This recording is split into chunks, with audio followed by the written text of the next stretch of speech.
Today we're going to talk about some rules changes that Major League Baseball is instituting for the 2023 season. And I'll tell you up front, I don't like any of them. How about yourself? I concur. First off, they're changing the pitch clock to where it's 15 seconds with nobody on base, 20 seconds when somebody's on base. You throw over to first base more than twice. On the third one, I think, I don't know what they do, but if I'm a runner, if he's already thrown twice, I'm taking off. Well, yeah. So I did a little bit of the math as to what I saw on the website, and it's saving about 16 to 17 minutes in the game. That's too inconsequential for me to be regulating everything that goes on the field now from the office. But what are they saving that time for? To put more commercials in?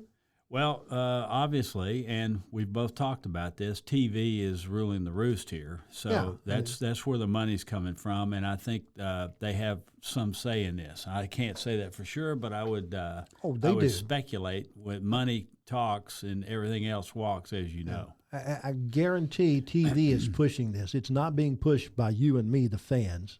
You and me, the guys that really love baseball. We could care less how long a baseball game goes. But television wants it to fit in that 3-hour window, that programming window. Well, you look at the NFL. Now, that's a three and a half hour programming window. And most of that, what you're seeing is advertisements on TV. That's to pay for that time that they're there. Sure. Okay, what they've done, though, they've changed that from, I think it was 5 commercials per quarter to 4, and I think it's going down from 4 to 3 now because it's still too long. So that's what the NFL did. So, yeah, but they in the NFL they break after every punt, every kickoff. Exactly. I mean, they've added spot breaks as opposed. They may have shortened the spot breaks. Yeah, and but they've added more spot breaks. You got 2-minute warnings too. Yeah, where everybody goes around and takes a breath, goes get a drink of water. So the only good thing about the NFL is a 10-minute halftime. 10-minute halftime. Yeah, that's it. It's a break. All right, so there's no breaks in baseball. It's continuous. All right, the only breaks in baseball are the commercials. The half innings. Half innings, right? That's it. It is a made-for-TV event as far as that goes, as far as getting your commercials in, because you've got, in a 9-inning game, you've got 18 opportunities there to put commercials in. Now, the problem is TV is the one who has elongated the game instead of taking the 1 minute that is pretty much in the rule book that you only take 1 minute between innings.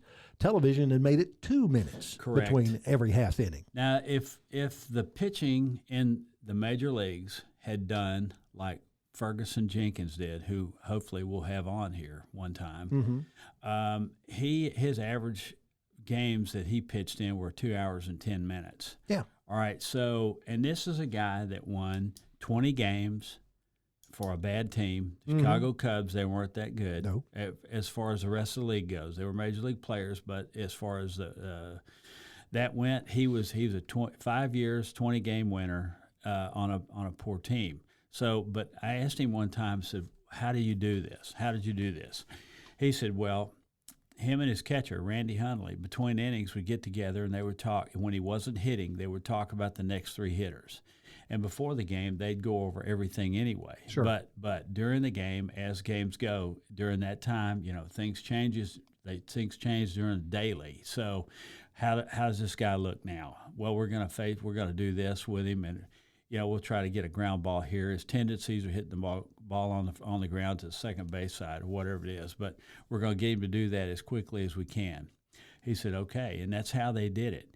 Now, that's why that kind of preparation right there should have been in every pitcher's repertoire before the game, during the game, so they could get in and get out quickly, all right? Mm-hmm. So what they're doing now with this pitch thing, it's taking some strategy away. You got, let's just, for instance, let's say a guy that's real aggressive at the plate. He's really busy up there with a lot of motion and all that. Well, that's an eager hitter. Well, what does a pitcher should do to psychologically beat him or actually make him think a little bit more is to slow his own tempo down. but he's only got 20 seconds to do it, or Yeah. 15 seconds. Yeah.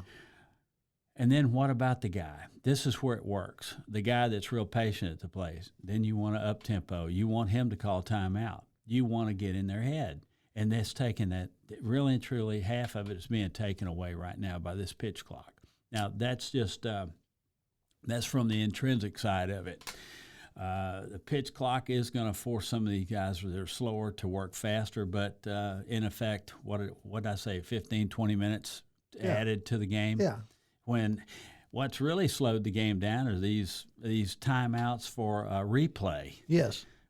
You know, after so many years, they had all these people timing everything, and now they put this in, and they intentionally shot themselves in the foot on trying to keep the games at a later. Try to keep the games shorter. Right. Just didn't work. Okay, another change coming up is they're going to basically do away with the defensive shift, the analytical shift that everybody's using nowadays. They're going to require that 2 men be on each side of the second base bag on the infield with cleats on the dirt. Now, Fine. That's baseball to me. That's fine, but, you know. Regulating play like that on Right. the field from the office is... Yeah, It's no bueno. It's no bueno. I mean, psychological. I mean, listen, you're taking away strategy out of the ball game. Yes. Okay, I wouldn't want to put everybody on one side of the field. The guy gets jammed and gets it through the infield on the left side when everybody's on the right. Yeah. We could get a double or a triple out of that. Yeah. Well, if they would bunt, they Well, might get a double out of it. It's almost a lost art. Hard enough Bunting. bunt down the third baseline, but you do that and you change the analytics to where they will shift on their own as opposed to an edict from the major league office. And now that you have taken that analytical shift away, how many more hits are going to be in a ball game? Now that might bring the game up a little bit more excitement. Well, when they're shifting like that, it's usually a hard pull guy or a Sure. really slow bat. Yeah. One of that, and they're playing percentages right there as to Absolutely. where they're going to hit the ball. That's fine. Yeah. But once again, what if he gets a late swing on the ball or actually speeds his bat up? Next thing you know, and he's got men on base. Those are runs batted in. Yeah. That goes on the pitcher. Watched the White Sox and Twins yesterday, and back-to-back Twin hitters hit the ball right down the opposite field foul line. One for a double and another one for a triple. Were they shifting on them? Yes. Okay. Well, there's where you Yeah. lost. Yeah, I understand. And those things, the percentages tell you you're going to get more outs that way if you go into the shift. But then again, if they open up the shift again to where you got 2 on each side, how many more hits are there going to be in the game, and how much does that increase the length of the game because you got more hits in the game now? Exactly. Well, when I was a player and things were going bad, the managers and coaches would say, okay, let's play this by the pitch. I want you to be on top of every pitch, whether you're hitting or you're in defense, all right? So if you're doing that and you got one of these wild shifts going, it's going to take 1 or possibly 2 hits that would beat you where they went against the shift. So once again, you're taking away strategies that you thought you had figured out because of percentages. Well, the problem with that is there's too much analytics. Now, that's my opinion. I think analytics are good, and I think they need to be mixed in with all the conventional strategies that are out there right now. And you got to think about this. There's too many analytic guys running baseball. These Harvard types are good. I think it's great. They got all the figures, they got all the formulas and factors down and all that. I think that's really good, but it needs to be used with experienced baseball people. And when you're letting go of baseball people to go 100% analytics, as some teams have done, it's like baking a cake. You got multiple ingredients that go into the cake, and that cake's really good. Well, when you only put one ingredient in that cake, it's going to flop. Yeah. And eventually, this is going to flop. And I'm not going to be I'm just playing devil's advocate right now. Yeah. It's not that I hate the game or anything. I love to watch the game, but when I see it's being ruled by the boss, by the Commissioner. Yeah. who I don't think ever played. I think. Well, the commissioner's for another day. Okay, yeah. Well, I don't even know if he knows what a jockey strap is. Well, anyway, he's a lawyer. What do you got? Okay, anyway, look, let lawyers do the law and let players play. Let people in experienced baseball people run the game. This is where it works. Okay, another change they're going to make is they're going to increase the size of the bases from 15 inches to 18 inches square. Now, I can understand that at first base. Yeah. And what I'd rather they do is do like Little League does, put that extra base in foul territory for the runner to be able to run in the foul territory to that base, and the fielder have the fair territory of the base, but leave second base, third base alone. I'm not sure that I would go with that, but I see what they're doing with first base. The first baseman, they just don't want to be stepped on when guys are running. I got to tell you, though, there's some guys that'll do that intentionally no matter how big the base is. You seen that? Oh, golly, have I seen it. My gosh. It's caused some anxiety issues on our side and on the other side, too, which didn't bode very well. Anyway, when you're competing at that level, you're trying to do the best you can, but when you're trying to run over somebody that's not even involved hardly, you're doing it for all the wrong reasons. So anyway, for the most part, that running lane up the first base line only comes into play on a ball that's either bunted or topped up the first base side. Right. And right-handed batters, their direct line to first base is in fair territory. Left-handed batters, their direct line is in foul territory. Correct. And you've probably got more, I'm pretty sure you got more right-handed hitters than left-handed hitters in the game of baseball. So that's true. When that happens, for the most part, you're going to get those right-handers going to be inside the lane. But if you give them that, that red base like Little League has to aim for, they'll get outside the bag or outside the foul territory. Well, that running track is put there for a reason, right-handed or left-handed. So you got to be in it. Now I got to tell you, I saw a play the other day where there was a ball hit down the third baseline. Now there's not a running track there, right? But the base runner was started off in the foul side, and he knew the ball was coming from the fair side, so he ran over to the fair side in the grass and got hit in the back, and they just called it safe. Right there, that's an intentional. He intentionally tried to interfere with that play, which, if you're doing it intentionally between first and second, you're out. Yeah. Well, they should have one of those. If they're going to replay it, that's one they should have replayed. But anyway, irregardless, the umpire was standing there watching it, and he should have made that call right then. But he called safe, and the guy scored. All right. We've probably talked about replay, but I want to visit this. Let's go. Let's visit. Replay, I was in favor of it until I saw it put into practice. Once they put it into practice, if you're not going to get it right, don't bother with it. And too many times I've seen them not get it right even after they've looked at the replay. And it slowed the game down, hadn't it? Yes. So, okay, this is it's a mess. Mm-hmm. They're trying to make it faster. The game's been great for 100 and something years. Mm-hmm. I think the first official game was 1909, wasn't it? Yeah. I mean, when they started to keep. Wasn't that before TV? I think it was way before TV. I think, it was before radio too.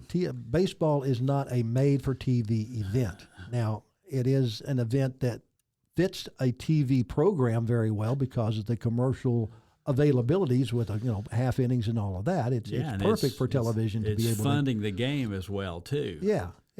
But the tail's wagging the dog right now. Oh, gosh, yeah. And I understand it because TV's the cash cow, but I don't like it. I understand it, but don't like it. And I would love to see a commissioner that tells TV, no, we're not doing it your way. We're doing it the baseball way, and if you don't like it, go somewhere else. Exactly. Otherwise, you don't get the money. Well, I agree with that. There's other things, too. Well, let's talk about what's going on in the game too. Yeah. All right. Yeah. Okay. I had a dad that was really upset about his son going at, looking up to these major league ball players, and he didn't like it. So what's the problem? He said, well, this is really, it makes sense, although I didn't think of it. He said, well, they're all tatted up. Okay, fine. Well, you can't do anything about that. No. Well, what about it? So anyway, I said, what about it? He said, I just don't. That's not part of me. He said, most of them have mountain man beards, and they're in a uniform. Mm-hmm. I look at a uniform like a soldier or something. They're not. They don't look that way. No. He said, and what else looks bad is and it's just a matter of, to him, was just personal discipline with a hair down in the middle of their back. Yeah. Well, yeah, in a uniform, that doesn't look really good. Yeah. And some guys, they don't look good at all with long hair. Well, I watched a game the other day between the Guardians and the White Sox. Guardians, you mean Indians? The guys from Cleveland. Yeah, those guys. That one, the Guardians. Yeah. Sound like an old folks' home. Go ahead. Anyway, the two starting pitchers in that game looked like cavemen out there. And I got to thinking, okay, they call Major League Baseball, and within the game they call it the show. You're going to the show. Okay, have these guys put on... It's a freak show. Yeah, they put on false beards and wigs, just like, somebody that's going out on stage, so that once they're off stage, once they're out in the public, nobody will recognize them? Look at Lark. I've been involved in this game, and in places you go, it is 100 degrees and humid. And if you got long hair and a beard and all that, golly, it's agonizing. It's hot. It is. It's really hot. So, okay, well, all right, that's just not my deal either. But the guy hit a nerve there. He said, all right, let's go a little bit further about the uniform. He said they wear their pants down their shoes, and it looks like they're wearing pajamas. I said, well, you got a point. Yeah. It used to be, and I tell you what, with the Yankees, you had to blouse your pants 4 to 6 inches above the stirrup. Mm-hmm. And they look back on that, and some of those, that made sense because the stirrups were unique to baseball. Now they're not even shown hardly. Yeah. And there's no uniform way you wear a uniform like there is in the NFL. So it looks like a bunch of ragtag mountain men on a dirt field out there, pickup game. So, okay, on the stirrups, it used to be a long time ago, they would put the team's insignia on the stirrups. Right. Think about what kind of marketing that could be right now, selling socks. Yeah. Well, they might be doing it. I don't know. But they never show it it on the field. Yeah. So, there's another one.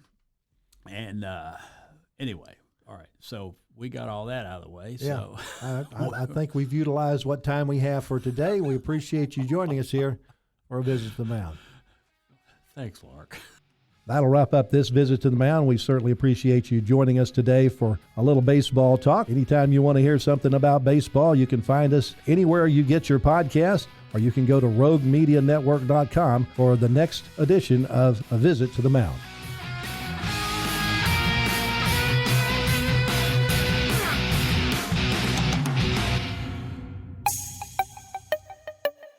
This has been a Rogue Media podcast.